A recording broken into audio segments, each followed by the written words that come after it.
joining us today at Liberty Wildlife. Just wanted to say we are a nonprofit organization, so all the money that you spent to come in here, anything that you donate or buy in our gift store, all of that goes to the operational costs of taking care of the mammals and the birds and just making sure that we can continue to fulfill our mission. So thank you so much. I know I have one tour group here from Arizona Humane Society. Did have the rest of you guys hear about us from Desert Botanical Gardens or Facebook? Is that generally how you knew about us? Yeah? Okay, cool. Well, we're trying to get our name out there.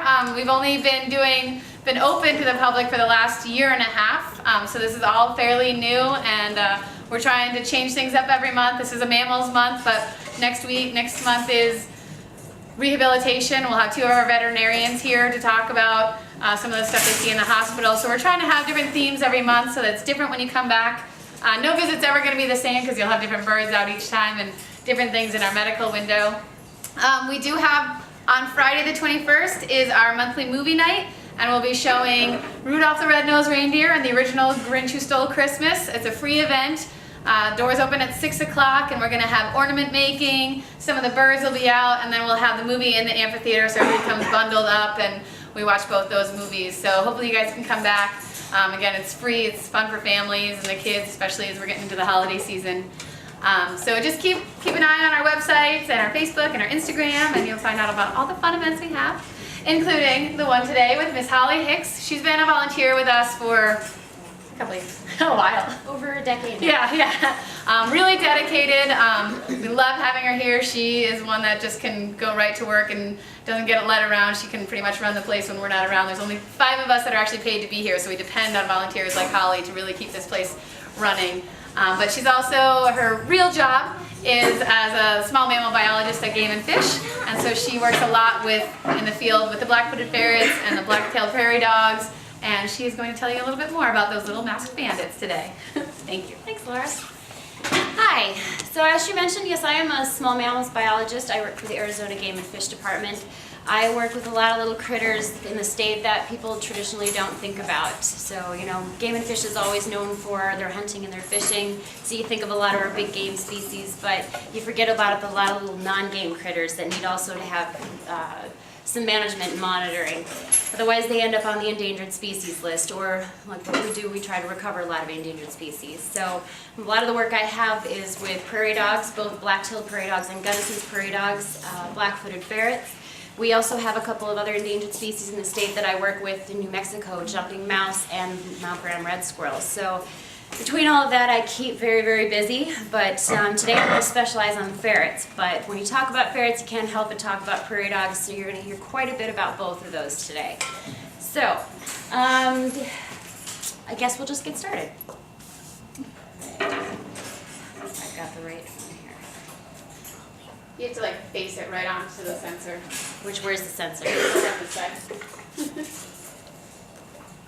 Can't you just tap it? Shake.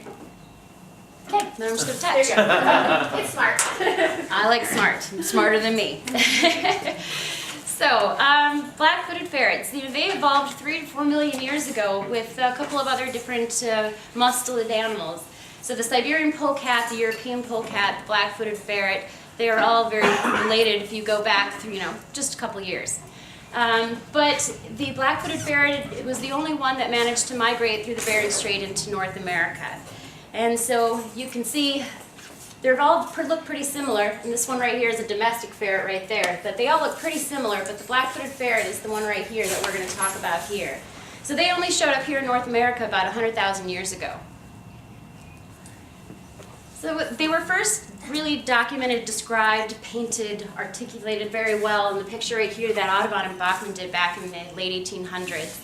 And ferrets, their documentation started about 1919 on the eastern edge of the state by Springerville, and then about a decade later they have also another record of them over by Williams in 1929. But you notice from about the 40s to the 50s, the sightings of them across the nation started to dwindle, and it really coincided with the loss of prairie dogs as well, which we'll get into. But the sightings started to kind of get slimmer and slimmer, and by 1964 they were declared extinct. But a year later, they find this remnant population in South Dakota, and they go and look for this population, and it seems to be doing well.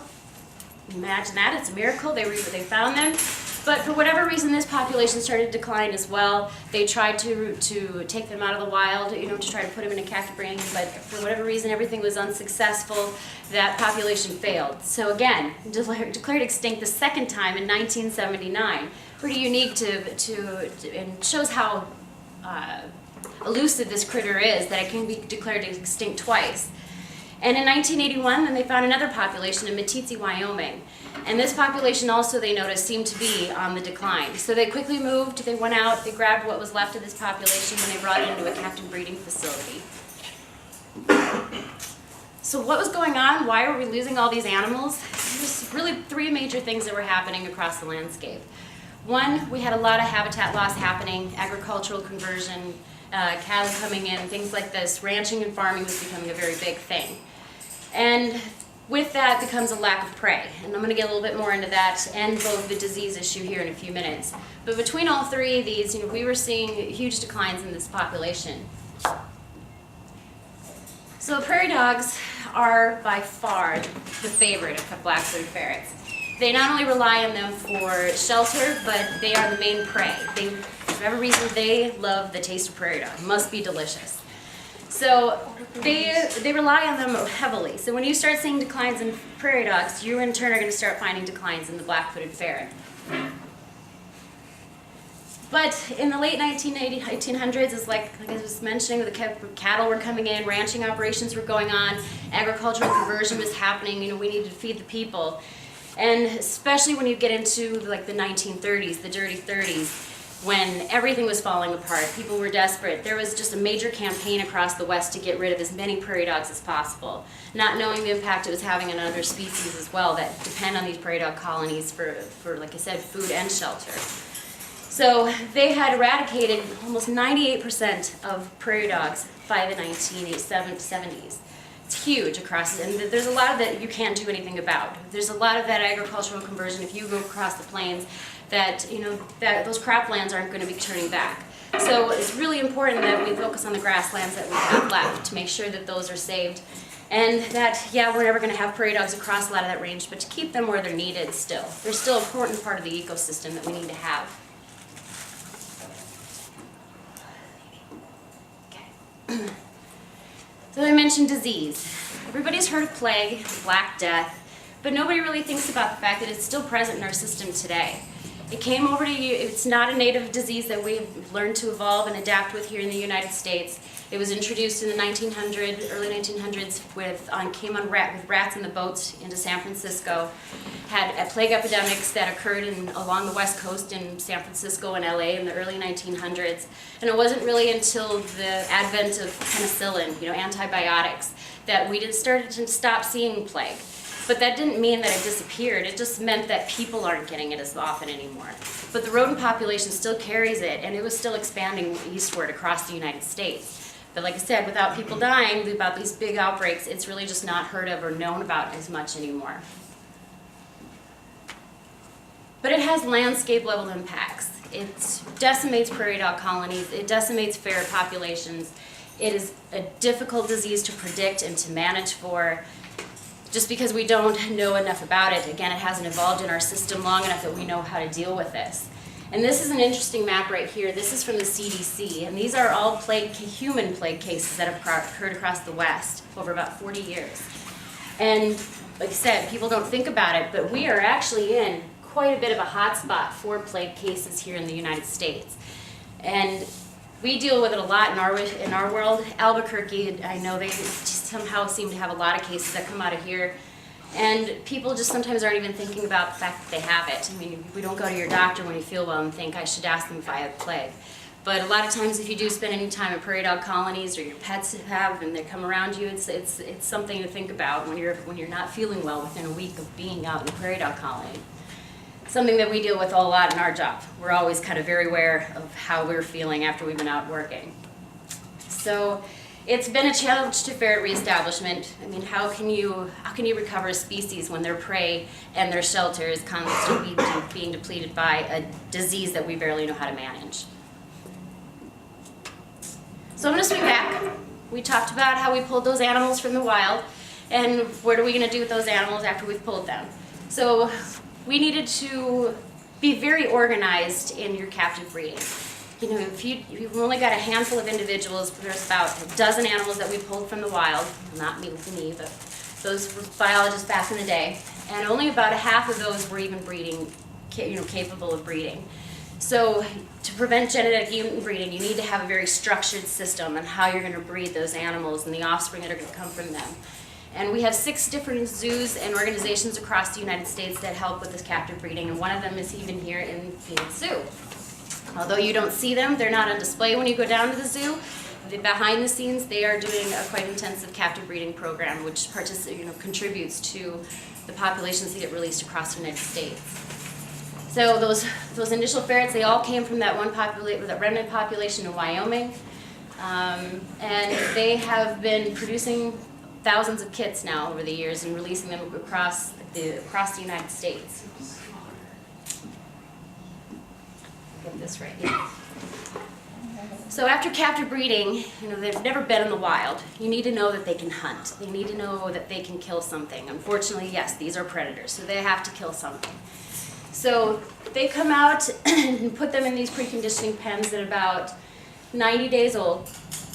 They have to prove that they can kill a prairie dog before they can be released. And so they get to dispersal age. We're trying to get them to be able to be released by 6 months of age. They only live about 2 to 3 years in the wild, so it needs to be a quick process on them being born, learning how to hunt, and getting released and put back into the wild. It's an important step. We were actually the first site actually the only site in the nation who's done on-site captive breeding, or I guess preconditioning. So we had sites that were in our release areas that would have ferrets put into them, into real burrow systems, and they have to learn to hunt in those burrow systems prior to releasing them. Most of them go to a preconditioning center in Fort Collins, where it's a black-tailed prairie dog colony that they're preconditioned. And so here in Arizona, we have Gunnison prairie dogs. That's where we do most of our releases, or all of our releases. So we train them in a Gunnison prairie dog colony. So the first reintroductions, after all that learning, captive breeding, remember they pulled that last population in 1981. So it took about 10 years to really get down the breeding and have enough individuals to be able to start actually releasing out in the wild. So in 1991, the first release happened into Shirley Basin in Wyoming. And in Arizona here, we were the first reintroduction state for Gunnison prairie dogs, and it happened in 1996. So as I mentioned, 1996 was our first release, and we did it in the Aubrey Valley. In the Aubrey Valley, if you have any idea, if you know anything about northwestern Arizona, it's about halfway between Flagstaff and Kingman. And there's a big grassland out there, 150,000 acre beautiful grassland out there. It's all Gunnison prairie dogs. It's called the Aubrey Valley. It's an area that has never had a documented die-off of plague. So it was a great place to start for prairie dogs. There's a good 50,000, anywhere from 35,000 to 50,000 acres of prairie dogs out there pretty consistently. Great prey base, great shelter system, ready for ferrets. So that's where we started our first reintroductions in 1996. And because we were so early in on the process, we were really kind of leaders in the innovation of how releases were occurring and how to monitor the populations. So as I mentioned, we're the only site that had the on-site preconditioning pens. Something else that we do unique here in Arizona that that no other state does is these spring releases. So all these, as I mentioned, the Ferret Center does their preconditioning on black-tailed prairie dog colonies. And believe it or not, Gunnison prairie dogs and black-tailed prairie dogs are night and day different. So we actually do a lot of our own, we do our own stuff here, but Gunnison, one of the major differences between the two is that Gunnisons hibernate. So when those ferrets are ready to be released in the fall, they're learning to hunt on a colony that's just going into hibernation. So one of our big differences is we hold them on till spring. So once they come out of hibernation, that's when we want to see our releases.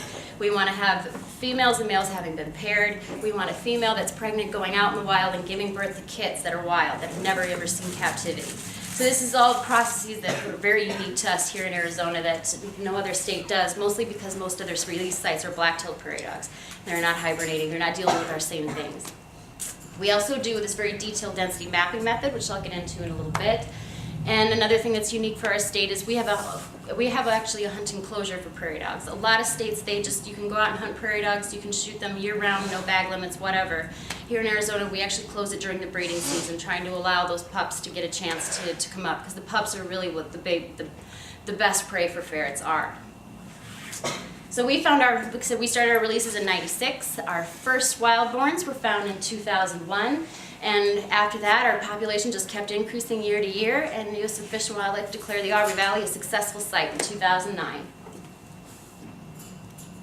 So, one of the things I'm going to sell you on here in a little bit is coming up and volunteering a little bit on our spotlighting method. And so, I wanted to talk a little bit on something that we do with the density mapping, and I'm not going to get into the details of it. But if you come out and do any spotlighting with us, you're going to get a pretty cool map that has all this color code, and it shows the densities of your prairie dogs. And so we go out and we count active and inactive burrows, and we come up with these beautiful maps. And let me show you these beautiful maps that we get. So if you come out and are able to come help spotlight, you get a route. And you get to go out and travel on that route. And the darker the color, the more prairie dogs you're going to have, the more likelihood you have of seeing your ferrets. So these maps are really helpful for us and for volunteers when we go out and do this effort on really where to focus your effort and your best likelihood of finding a ferret. Someday I'm going to get this. Okay. So it's an endangered species, but yeah, we are constantly looking for help. If anybody wants to come out and get an opportunity to see one of the most critically endangered mammals in the United States, it's right here in your own backyard. Up there in the Aubrey Valley, 4 times a year, we do spotlighting efforts. And you can come up, if you're able to stay up all night, that's really the hardest part, is just being able to hit the wall at 4 o'clock in the morning and keep going. But we equip you with spotlights and traps, and you go out and you start looking for this green eye shine on the ferret. And once you've seen that green eye shine, you chase after that little animal and you just put a trap in the ground, and hopefully in the next hour or 2 you've captured a ferret. And if you're lucky enough that it's never been caught before, we even let you name it. So I'll definitely encourage and give you guys some links on how to get in touch with us if you're ever interested in coming out and helping with that. Our next effort will be in March and this April. Because really, getting those animals in hand, we want them to do well in the wild, but there's certain things that they are not equipped to deal with yet. And like I mentioned with plague, they haven't evolved to deal with this disease yet. They're extremely susceptible to it. The animals we release are all vaccinated for plague, but anything wild-born still needs to be captured and vaccinated to help prevent any issues. We haven't had plague in the Aubrey Valley yet, but it does occur all around there, and everybody says it's just a matter of time before we do. So we have to be prepared for the fact that it could happen to us. So when we get an animal in our hands, we identify it. We see we've captured it before, which we have little pit tags like what you put in your dog to identify it. Same thing that we put in the ferrets. We take it, we just check its age and its weight. We look at its teeth. That's how we figure out usually how old it is.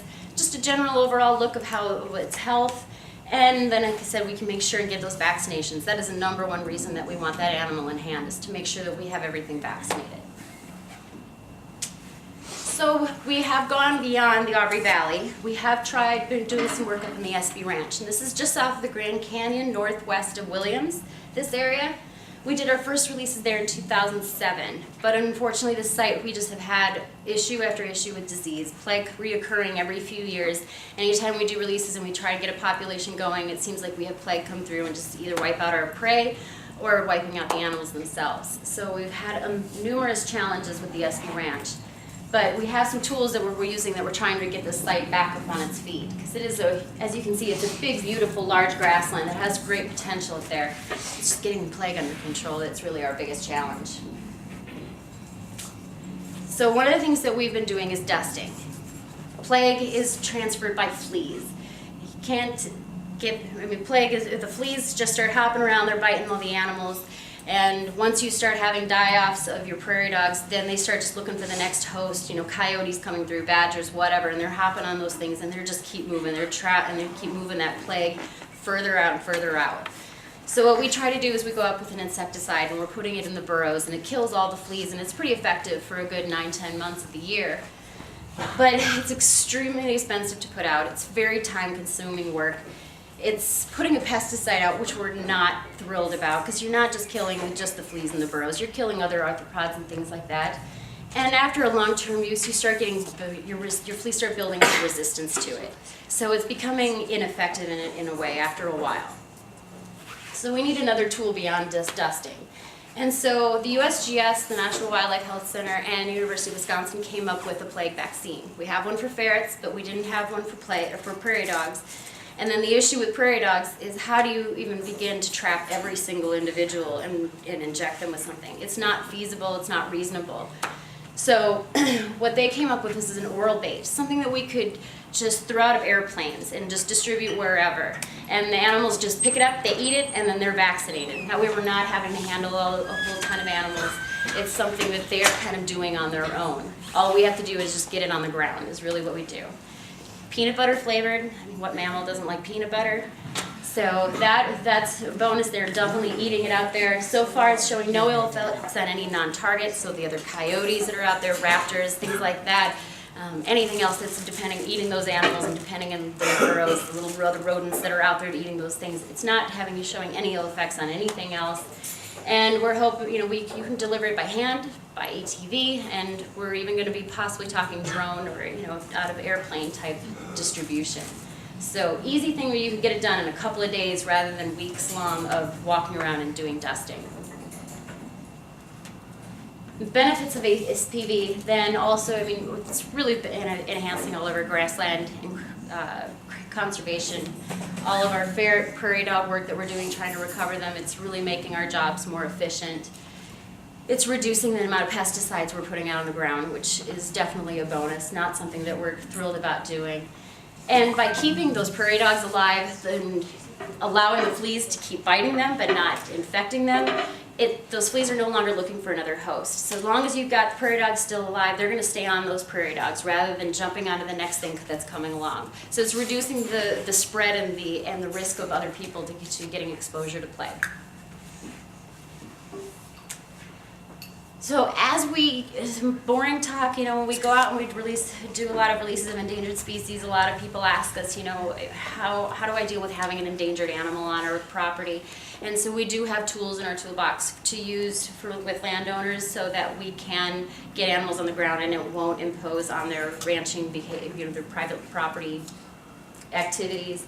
So we have safe harbor agreements. We're working on something called a statewide 10J, which is boring lingo, but it essentially is just providing protection for landowners. That way, if we have a release site and we're releasing ferrets, if they wander off that site and onto somebody's private property, those people are protected as well. We're just trying to reduce any sort of risk to the landowners as well. And we've been trying to get a landowner incentive program, something where we can encourage landowners to keep prairie dogs by paying them per acre, but we haven't had a lot of success here in Arizona getting that program going yet. We keep trying though. Maybe. There we go. So there are 31 reintroduction sites across the nation. We have 3 of them here in Arizona. I think last year we had a new one that was into New Mexico. We have finished a statewide management plan, so we've identified areas across our state. So far everything's been very regional, open by northwestern Arizona, but we want to see them all across the Gunnison Range, so pretty much from where we're at in Aubrey Valley all the way over to the New Mexico border. We would like to see ferret release sites. And we have a lot of partners that are interested in working with us and getting there. The National Forest, Petrified Forest National Park. These are all partners that we have that we're working with to get ferrets out in the landscape all across the state. We want to look like South Dakota. We want them all over. And as I mentioned, we want you guys to get involved. So if you ever have any interest in doing our spotlighting, and I strongly encourage you, even if you don't see ferret, there's a lot of other things that run around in the night between coyotes and badgers. One of my favorite things to chase down in the night is a badger. So it's a lot of fun. You can come out, you get all the equipment, we send you out on a cruise. Like I said, the hardest part is you just got to be able to stay awake all night. But I think these days are wrong. But if you are interested, you can contact azferret at azgfd.gov. They will then you get on a list and they'll send you out every announcement whenever we have the spotlighting coming up, and strongly encourage you guys to do that. And then these are a couple of national sites where they have all the most updated information, new release sites, anything that's going on. If you ever want to know anything of the latest and greatest of ferrets, this blackfootedferret.org is probably one of the best sites to look at. So just some other random fun facts that didn't really fit anywhere, so I just kind of throw a fun slide in at the end. Group of ferrets called a business. We call ferret baby kits. If you're a member of the mustelid family, it just pretty much literally means you're a mouse catcher. And apparently there's some ferret release colonies. Prairie dogs are generally, they're only awake during the day. Ferrets are nocturnal, they hunt at night. But I've heard rumors that prairie dogs will set out sentinels in ferret colonies at night, which I've never actually seen myself, but I've seen videos and pictures of it, which is interesting. So, other than that, we have a lot of great partners, and they're probably not even all up here on who work with us and help us do recovery, but these are our great partners. And I think beyond that, then it's just questions. If I can get it to do it. There we go. So, I will gladly take any questions.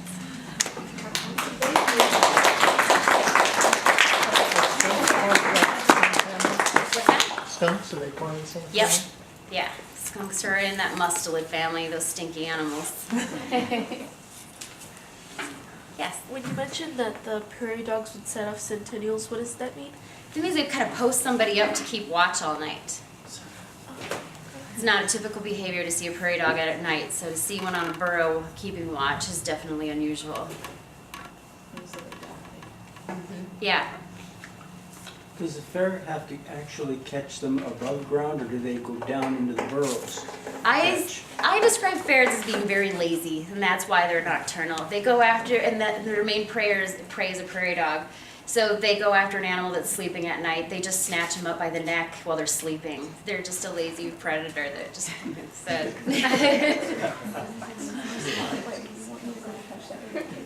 Yeah, why work for your food when you don't have to? Exactly. Yes. Has there been any thought of using a gene drive to knock out the black plague? Because that's not a native flea, right?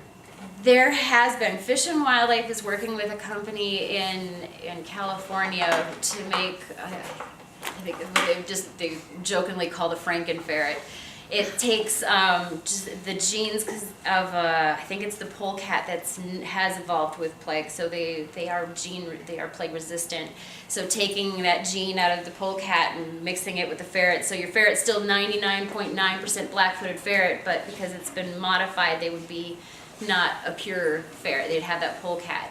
So they are looking into developing that technology, but there's no ways of releasing those animals at this point. But they kind of want to be prepared for the worst case scenario. So they are looking into it. GMO ferrets. Oh, there's a scary one.